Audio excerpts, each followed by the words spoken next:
right, so to begin this morning, we're going to be a little bit interactive here. So I hope you had that second cup of coffee. I hope you're ready to jump in. But by show of hands, who here has ever been a part of a Christmas play as a child? Who was a part of the Christmas play? Okay, that's what I was hoping for. Most people, if you weren't, I'm sorry, you probably didn't have a great childhood. Okay, but who got to play one of the wise men?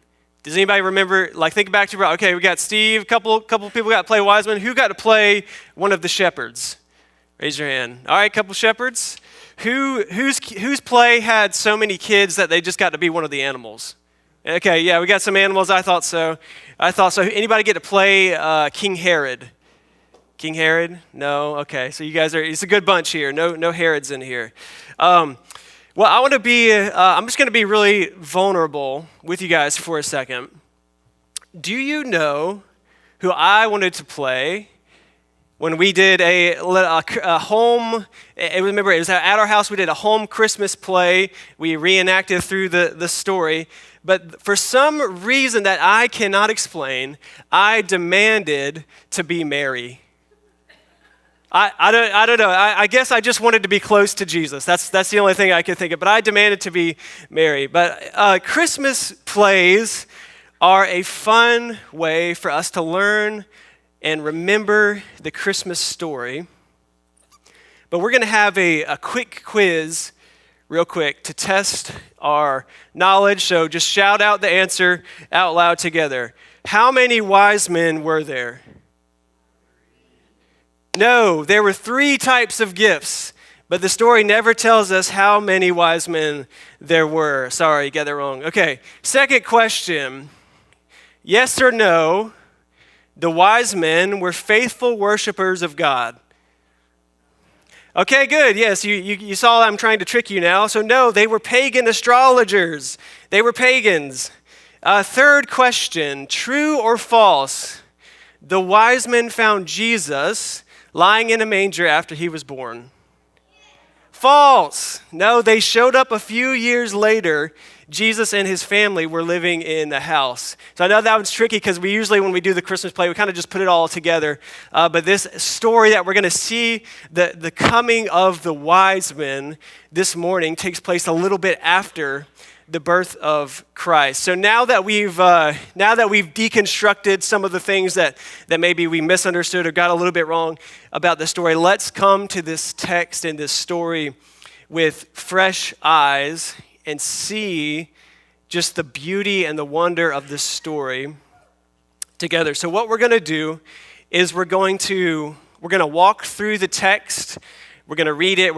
I'm going to offer just a little bit of explanation kind of as we go. And then we're going to go and draw out three really important ideas that we see in the text. So let's start reading Matthew chapter 2, starting in verse 1.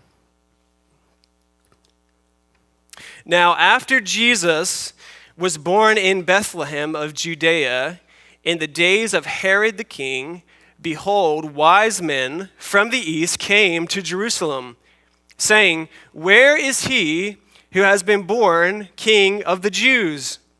For we saw his star when it rose, and have come to worship him."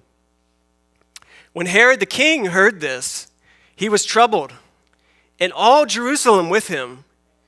And assembling all of the chief priests and scribes of the people, he inquired of them where the Christ was to be born. They told him, "In Bethlehem of Judea, for so it is written by the prophet, 'And you, O Bethlehem, and the land of Judah, are by no means least among the rulers of Judah. For from you shall come a ruler who will shepherd my people, Israel.'" Let's pause there. I'll walk through the story here. The story begins, as Matthew tells us, this is after Jesus has been born in Bethlehem of Judea. And as we saw last week, that Jesus was born of the Virgin Mary, that Jesus is Emmanuel, the one who is God with us, and that Jesus would be the one who would save his people from their sins. And so sometime after he is born, we have this appearance of the wise men. Wise men from the east. Now, some translations use magi, which is kind of going back into the original term in the Greek. And I think that's helpful because these are, when we think about the wise men, they're not just like very old and very wise people that just have lots of life experience and can offer that. These were a class of court priests. Okay, they were pagans. They mixed a religious framework called Zoroastrianism with astrology and black magic.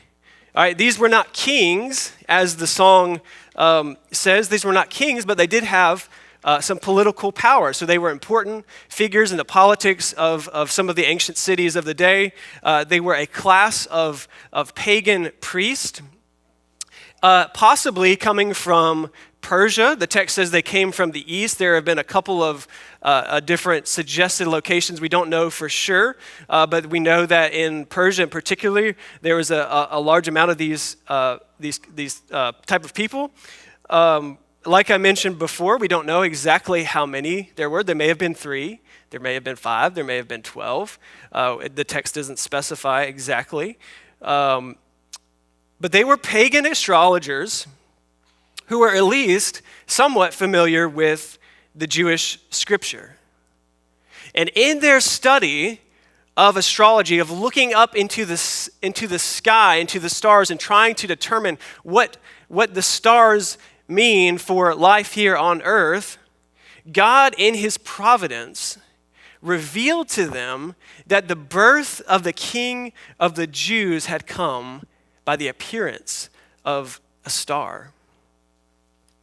What's interesting, there's a story in Numbers chapter 24, where a seer, a soothsayer, or someone kind of like a magician, or someone who claimed to be able to see or tell the future, named Balaam, was called upon by the king of Moab to come and curse Israel. Israel was making their way to the promised land, and the king of Moab called this guy, Balaam, to come and to call down a curse upon Israel. But God did not allow Balaam to curse Israel. And rather, he prophesied these words. They'll be on the screen, Numbers chapter 24, verse 17. This is what Balaam prophesies. I see him, but not now. I behold him, but not near. A star shall come out of Jacob, and a scepter shall rise out of Israel. So it is quite possible that these magi, the wise men, were familiar with this prophecy. That the Jewish teaching, Jewish culture had kind of been dispersed among the known world of the time. And so it is quite possible that they were familiar with this prophecy, and they interpreted the appearance of this star in the sky as being linked with the birth of the ruler of Israel, as it says. And so what they do is they journey from their home country westward towards Israel. And where do they go? They show up at Jerusalem, the capital, the main city. They show up at Jerusalem. And when they show up, there is a king in Jerusalem. It says Herod was the king. And Herod is greatly troubled by the news that they have announced.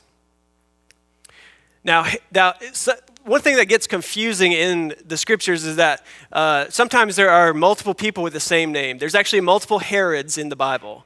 Okay, so this Herod that we see here, this is the one who is referred to as Herod the Great. This is not the same Herod who would be the one later to behead John the Baptist. That was his grandson. But this is Herod the Great, and Herod was actually not a Jew. Herod was an Idumean, which it means he descended from the nation of Edom. Now, Edom came from Esau, if you remember Jacob and Esau. So sort of like, these are sort of like distant cousins of Israel. They at times they got along, but at times they kind of warred against one another. There was some conflict. So this guy, he's from Edom.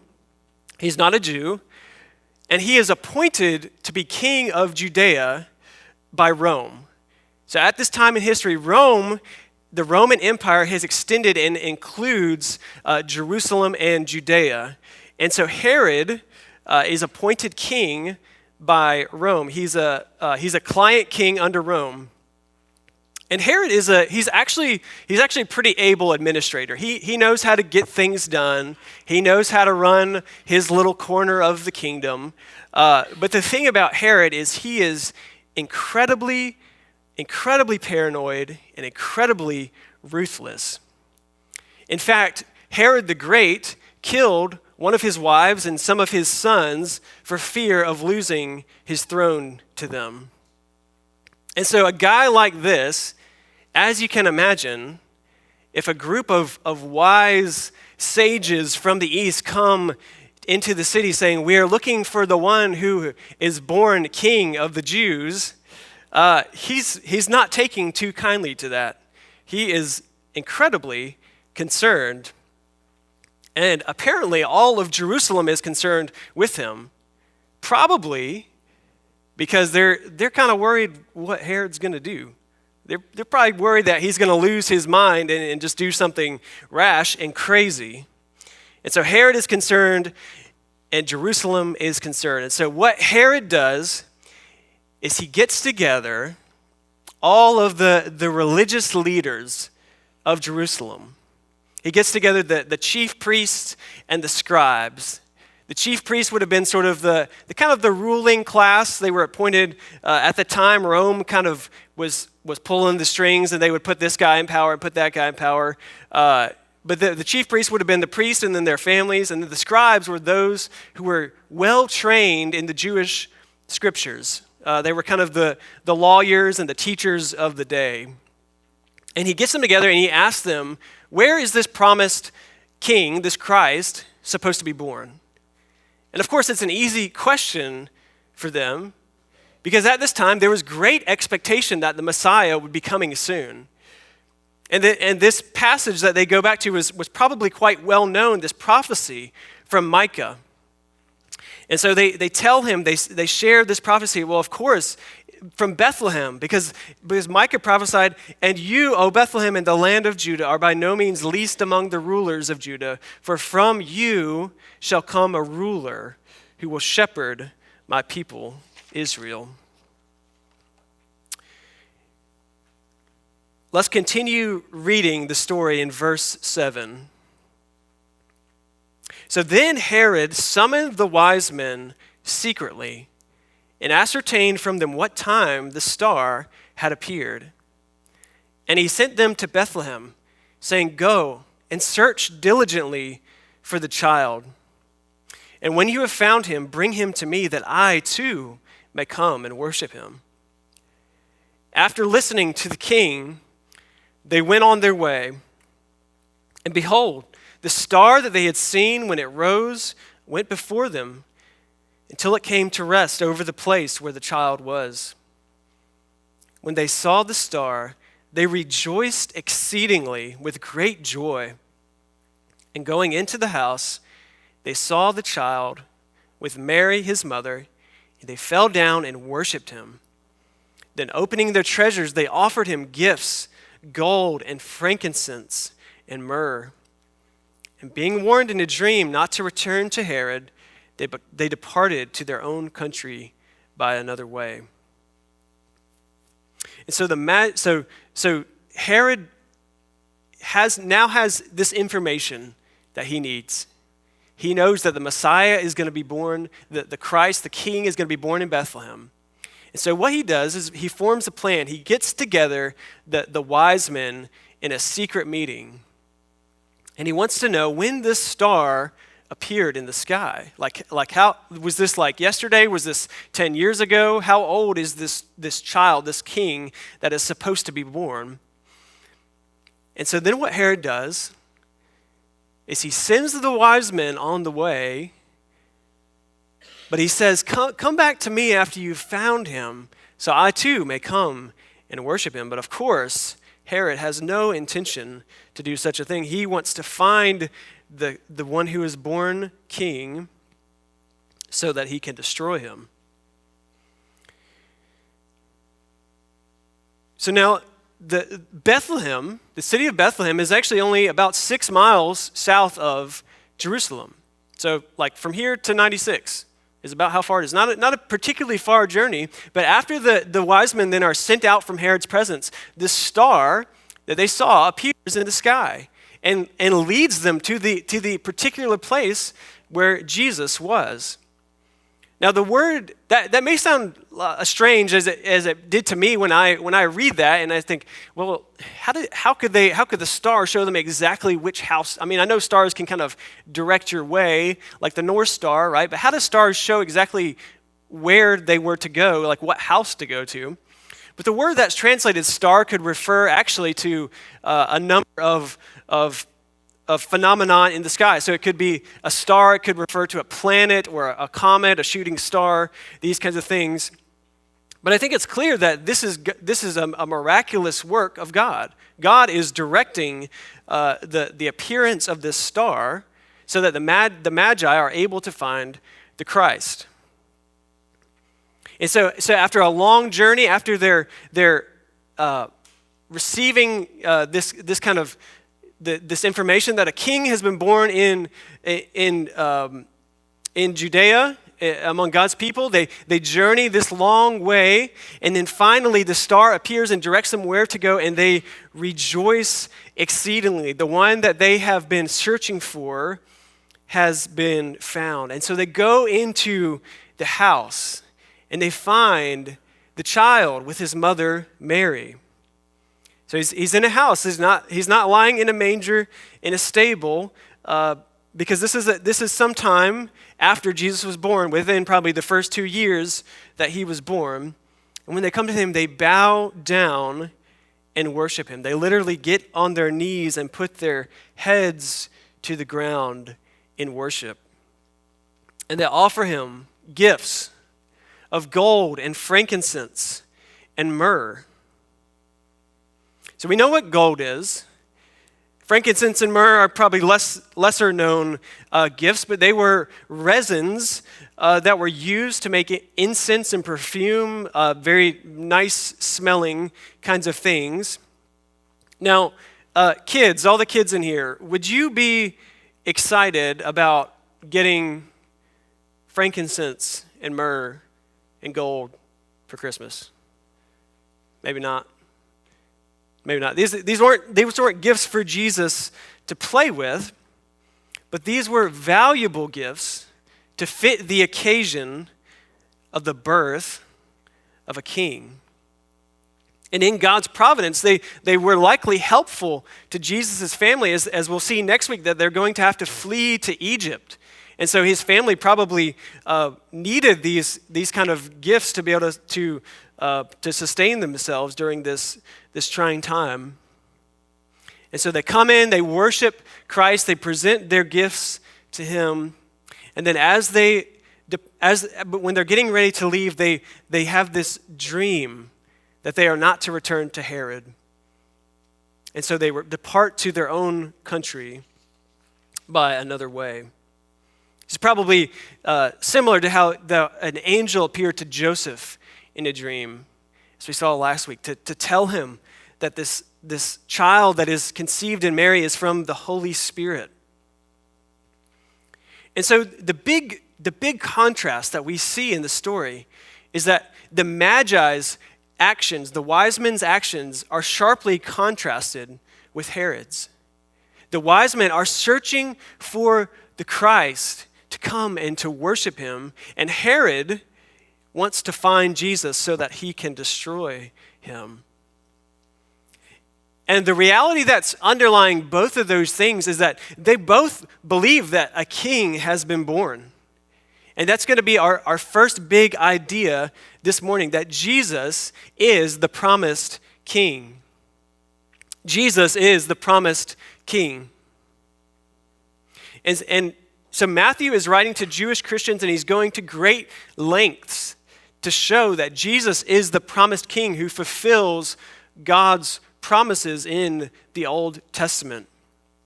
And so here we get just another one of those fulfillments, that the one who would be king forever, sitting on David's throne, would be born in Bethlehem.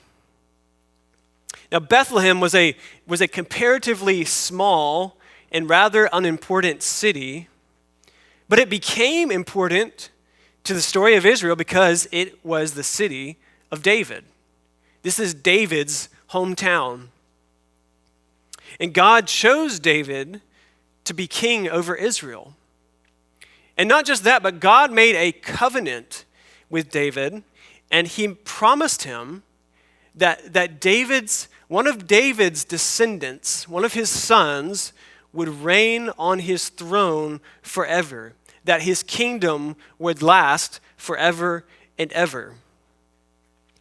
And the prophet Micah says that he prophesies that this ruler would come from Bethlehem. And Micah says his coming forth is of old, of ancient days. And what that means is he's pointing us back to that covenant that God made with David. He says this ruler that would be born in Bethlehem would be the fulfillment of God's promise, his covenant with David. And just as David came from Bethlehem, Matthew is showing us that Jesus, David's heir, came from Bethlehem too. Jesus was born in Bethlehem, and Jesus was fulfilling the promises that God made. Jesus was the king who would righteously rule over God's people, whose kingdom would never end. But to me, one of the saddest parts of this story is the religious leaders in Jerusalem who knew this prophecy and believed this prophecy were apparently more concerned with Herod's reaction than going and searching this out to see if a king truly had been born. Now, maybe we could give them the benefit of the doubt and give them a little slack and just and realize, maybe these pagan astrologers from the east came claiming that their Messiah had been born. Maybe they didn't think they were worthy to be trusted or whatever. But even if there was a possibility that they were right, that their king had been born, it wouldn't have been that hard to look into it. After all, Bethlehem was only a few miles away. But apparently this was not their course of action. Now, I don't think that's all that different from the culture that we live in. Right? We live in the South.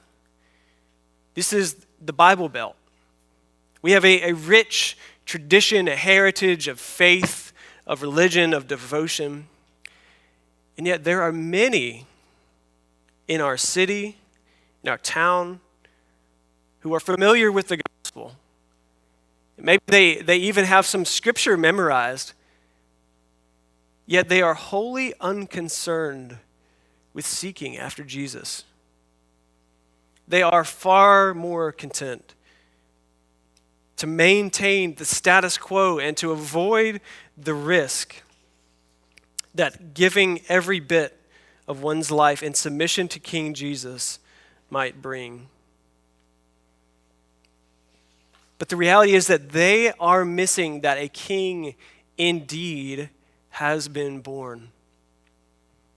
And not just any king, a king who is God in the flesh, who rules over all things forever and ever, a king whose kingdom shall have no end. So what are we to do? How can we help people to see that Jesus is the true King, that he is worth surrendering your life to?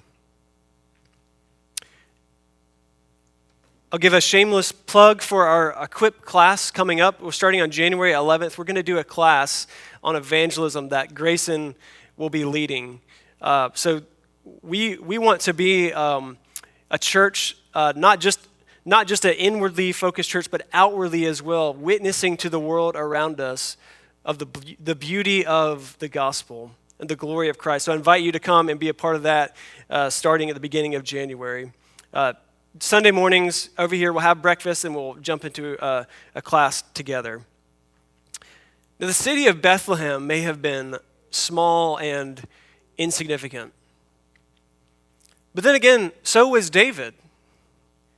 David was an unlikely choice for king. He was a young shepherd boy from a small town. Bethlehem was unimportant. David was rather unimportant when God called him.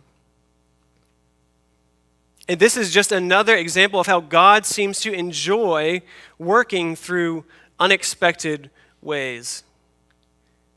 God used David, a young shepherd boy. God used Bethlehem, a small, insignificant town. God used Mary, a young, poor Jewish woman. God delights to use small, insignificant, unexpected means because through that, he can show his greatness. He can better demonstrate his power and his wisdom through small, unexpected means. And brothers and sisters, we are not great or mighty by worldly standards. We are a small church in a small town. But guess what? God delights to show his power through us too. All we must do is be faithful. So we see in this text that Jesus is the promised king. We also see that Jesus brings an unshakable kingdom. That's our second point this morning. Jesus brings an unshakable kingdom. All throughout this text, we see the sovereign hand of God working to establish his king and his kingdom. First, we see this through the Magi, the wise men. We see them how God has drawn them to come and see the birth of this king, to come and worship the Christ. Remember, these are pagan astrologers.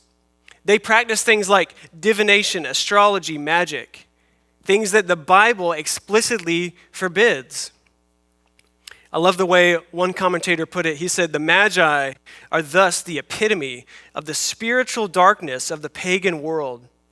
Their summons to worship the infant Messiah shows that Jesus is plundering Satan's kingdom and setting its captives free, even as a baby. And so God, in his sovereignty, leads these pagan astrologers to come and to worship and witness the Christ. This shows that the kingdom of heaven is not limited by the domain of darkness.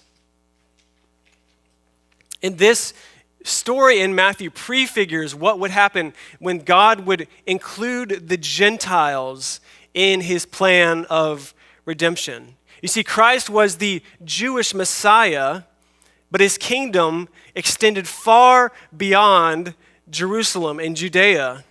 His kingdom extended to the ends of the earth, and God is calling people from every tribe and tongue and nation to join in and be a part of this everlasting kingdom. And what this means for us, we think about right now where we are, is that there is no darkness that the light of Christ cannot overcome. There's no darkness that the light of Christ cannot overcome. This is true in our own hearts. Sometimes, even as Christians, we get so caught up in our own sin that we think that God is just going to be done with us, that we are too far gone. But friends, this is not so. The light of Christ is brighter than the darkness of your heart. And so if you are walking in sin, if you are weighed down by the burden of your guilt and shame, look to Jesus. His light will shine. Repent and receive his mercy. Now, this also means that the light of Christ is brighter than the darkness in the world around us. You see, God doesn't just call to himself those who have clean lives, those who have intact families and well-paying jobs and well-funded retirement plans. No, God is in the business of calling sinners out of darkness into the light.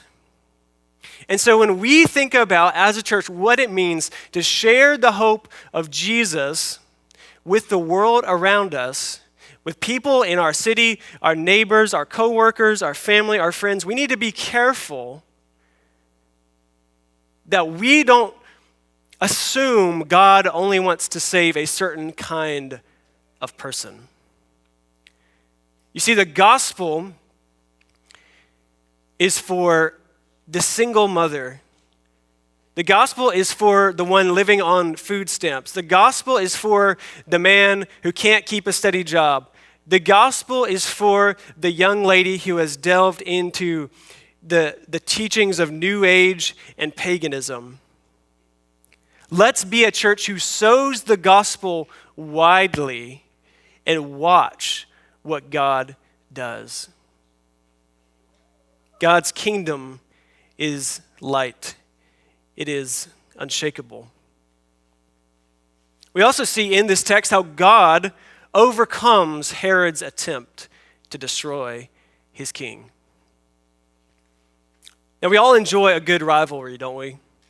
In this state, we have the wonderful rivalry between Clemson and Carolina. And knowing many of you have allegiances one way or the other, I am convinced that the only thing Carolina fans enjoy more than seeing Carolina win is seeing Clemson lose.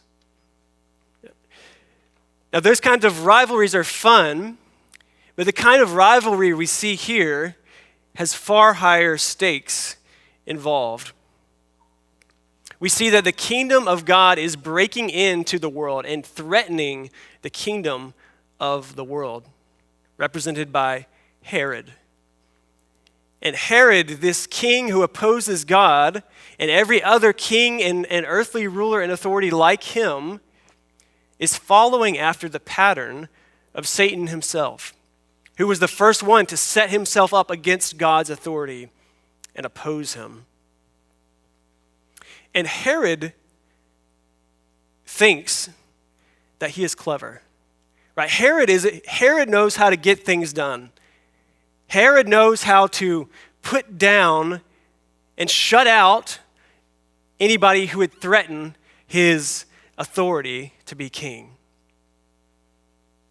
But God is not fooled. God knows what's going on. God leads the Magi to see the star after they're out of Herod's sight. God knows what Herod is going to do, so he reveals in a simple dream to the Magi not to return to Herod.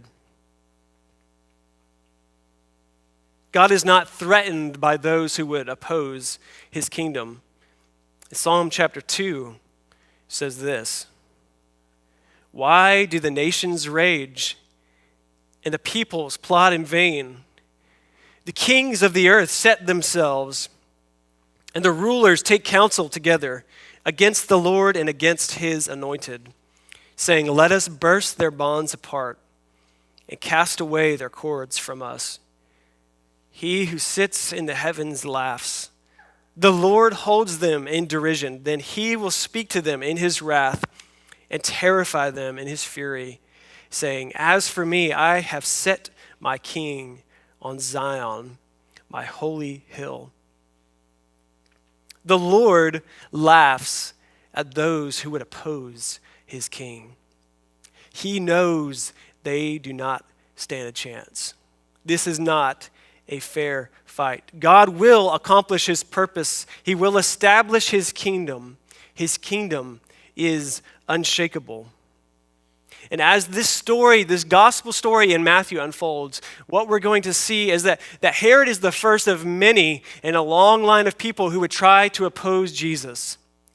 But death itself could not even defeat him. And so, Christian, this morning, do you know that the kingdom you belong to is unshakable? This is easy to forget when we look around in the world around us and see all of these things that concern us and make us worried about the future. But remember that Herod could not destroy Jesus. The scribes and the Pharisees could not destroy Jesus. The Romans could not destroy Jesus. And death itself could not destroy Jesus. And if you belong to Jesus, you are part of his kingdom, a kingdom that will remain to the end when everything else has passed away. So hold fast to Christ, and he will uphold you. And kids in here this morning, kids, I want you to know that the kingdom of Jesus is for you too. But you aren't part of the kingdom just because your parents are Christians. You don't get to be part of the kingdom just by being good enough or making good enough grades. The way you get to be part of the kingdom is by confessing that you are a sinner and turning from your sin and trusting that Jesus is the one who can save you from your sin. And Jesus will give you new life, a life full of joy, walking with him, a life that lasts forever and ever. And if that's not something you've done before, if that's not something you've ever done, I'd encourage you to think about what these things mean. Talk to your mom and dad and maybe ask them to help you pray about these things. The kingdom is for you too. So Jesus is the promised king. Jesus brings an unshakable kingdom, and therefore, our last point this morning is that Jesus is worthy of unreserved worship. So let's think about the way that the Magi, the wise men, respond when they find Jesus. I think this provides such a wonderful example to us. In verse 10, when they saw the star, they rejoiced exceedingly with great joy. They rejoiced exceedingly with great joy. Now, I think the way that they respond, imagine you live in the 17th or the 18th century, and you take a ship to the New World, like a trip that would last for months on end. And so you're on this ship, you're trying to get to the New World, and after months of a journey of possibly storms and sickness and just being absolutely sick of the people you're on the boat with, you look out over the horizon, and instead of seeing just more water, you see a little sliver of land. That would be an occasion to celebrate, to rejoice, right? I think this is how the Magi felt when they saw the star as they were coming close to the presence of Jesus, that their journey was over, that they had made it to see God's King. And so they're filled with joy, and then upon entering the house, they see Jesus, and their first response is to fall on their faces in worship. This, in fact, is the only reasonable response in the presence of God's King. They put themselves in this physical position that shows submission and allegiance and humility in the presence of one who is great. And then their worship moves to sacrifices. They bring these extravagant gifts. In this act of giving the gold and frankincense and myrrh, they are demonstrating that this king is worthy of their treasure. This is not an act of compulsion, but they freely offer their gifts, what they have. And then finally, we see obedience. After departing, they are warned in a dream not to return to Herod. So to have worshiped Jesus and then given him valuable gifts and then turn and disobey the instruction of God would have been absolutely absurd.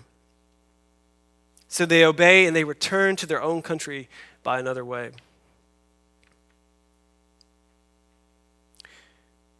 Where Herod shows us an example of how those who oppose Christ respond to him, the Magi show us how those who receive Christ respond to him. So those who God calls to himself, those who receive Christ in faith, are filled with joy. Joy is indeed one of the fruit of the Spirit. The joy, the knowledge that God forgives your sin, that he has drawn near, that God loves you, that he holds you, and he will never let you go.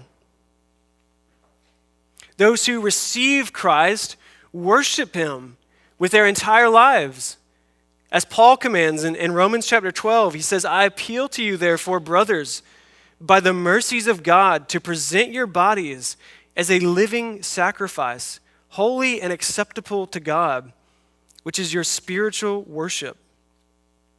And so worship is not just about singing in church or listening to a sermon. Worship is all of life devoted to the glory of God alone.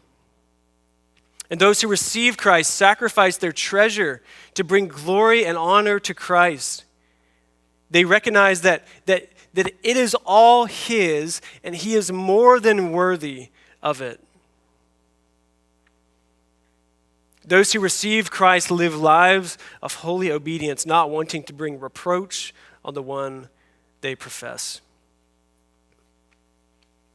But friends, are we joyful? Do we rejoice that God has drawn near to us, or has our joy been choked out by the cares of this world? Are we giving ourselves completely over to worshiping Christ so that he is glorified in every aspect of our lives? Or is there some area of our life that we are holding back? Have we made Christ Lord over part of our lives, yet holding part back for ourselves? Have we given our treasures for the glory of Christ, or are we storing up treasures on earth? Are we cheerful in our giving to kingdom purposes and giving to those in need, or are we reluctant? Just giving enough to feel like God won't be disappointed with us? Are we walking in obedience? Or is our devotion divided? Are we bringing everything under the lordship of Christ, or only those things that feel expedient or convenient to us? Now, let's be honest. I know that at least one of those questions probably hurts a little bit, as it does with me. We all still wrestle with this sinful flesh. But before we have just a pity party for ourselves here this morning about how we have not worshiped as we ought to, might I simply suggest we stop acting like the religious leaders in Jerusalem who knew about the coming of the Messiah, yet failed to go and experience it for themselves, and start acting like the Magi who journeyed to the Christ. What if we decided to make the simple sacrifices necessary for spending more time in the presence of Jesus? What if we spent a little more time in the scriptures so that we might wonder at the goodness and beauty of God's promises to us, that we might rest secure in them? What if we spent more time in prayer, communing with Jesus, our King? What if we prioritize spending time with God's people here in our time of worship together and through the week, so that we could encourage one another to pursue and follow Jesus? You see, there wasn't anything necessarily special about the Magi, but what compelled them to seek after Jesus was this knowledge that God's King had come. And though they might not have understood all the specifics of what that means, it is clear that they understood that this was really good news for them. That this was something worth seeking after. This was something worth giving up all else for. So, brothers and sisters, Jesus has come. His Spirit is with us, and He is coming again. This is incredibly good news. So by God's grace, let us seek Jesus together.